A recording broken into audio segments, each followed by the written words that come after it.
తిరుపతి వేమన విజ్ఞాన కేంద్రంలో జరిగిన సమ్మర్ క్యాంప్ ముగింపు సందర్భంగా నిర్వహించిన కర్రసాము ఆర్ట్ ఎగ్జిబిషన్ సాంస్కృతిక కార్యక్రమాలు.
నాకు ఈరోజు నా వంతుగా నేను ఈ స్నాక్స్ ఈ పిల్లలకు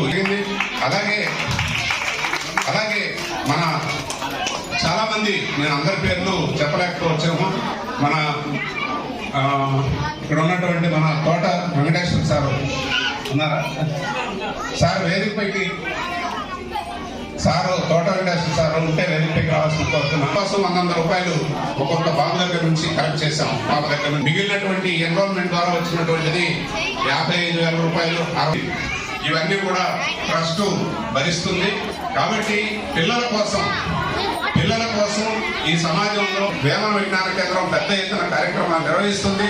ఆ కార్యక్రమాలన్నింటిలో కూడా మీరందరూ కూడా భాగస్వాములు కావాలని కోరుకుంటూ ఈ కార్యక్రమాన్ని నిర్వహించడం కోసం ఇక్కడ ఆఫీస్ స్టాఫ్ ప్రత్యేకించి ఈ విజ్ఞాన కేంద్రం ఆఫీస్ స్టాఫ్ ఆ ప్రసూన అయినా పిల్లలు ప్రసూన నిరంతరం ఉదయం 7కు వచ్చేస్తే అమ్మాయి రాత్రి 9 గంటలకు ఇంటికి వెళ్తాను మనకు సమకూర్చాడు.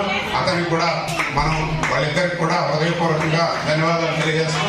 ఇక్కడ క్లీనింగ్ విషయంలో కూడా మనకి ఇక్కడ జాంబవతి దీన్ని నిరంతరం ఉండి ఎప్పటికప్పుడు శుభ్రంగా క్లీన్ చేస్తూ పిల్లలుగా పెట్టడం అనేటువంటిది జాంబవతి గారు చేశారు.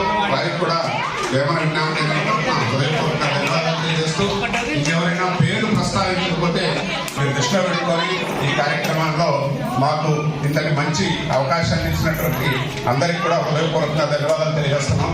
ప్రత్యేకించి మాకు కేంద్రంలో పిల్లలందరికీ కూడా లాంగ్ నోట్ బుక్స్ ఇచ్చారు.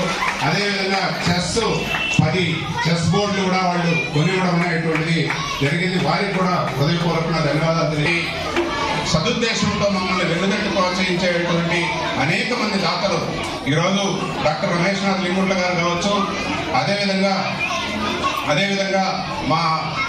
మన రోటరీ క్లబ్ నుంచి మఠా పురుషోత్తమ రెడ్డి సార్ కావచ్చు, సోము రవి గారు కావచ్చు, అదేవిధంగా మన కేవీ చౌదరి గారు కావచ్చు, అనేక మంది అజ్ఞాత దాతలు కూడా చాలా మంది మనకు సహాయం అందిస్తున్నారు.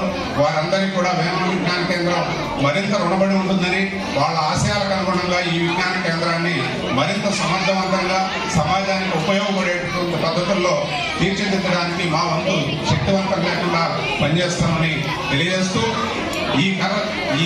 ఈ సందర్భంగా మనకు ప్రాచీనమైనటువంటి యుద్ధ కళ, అదేవిధంగా ఒక రాజుల వినోద కళగా ఉన్నటువంటి ఒక కర్రసాముని దాదాపు ఇక్కడెక్కడ ఇది ఒక ప్రాచీనమైనటువంటి కళ, అది అంతరించిపోతోంది.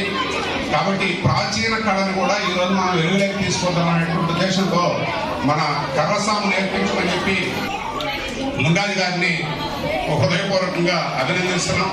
అదేవిధంగా చెస్ సంబంధించి పిల్లలు అందరూ కూడా ఇక్కడికి వచ్చి చెస్ నేర్పించడంలో చాలా ఈజీగా మనం చెస్ నేర్చుకోవడానికి చెప్పడం అనేటువంటి జరిగింది. బాలాజీ సారు వారికి, అదేవిధంగా మన గోపాల్ సారు చెప్పాను. గోపాల్ సార్ గురించి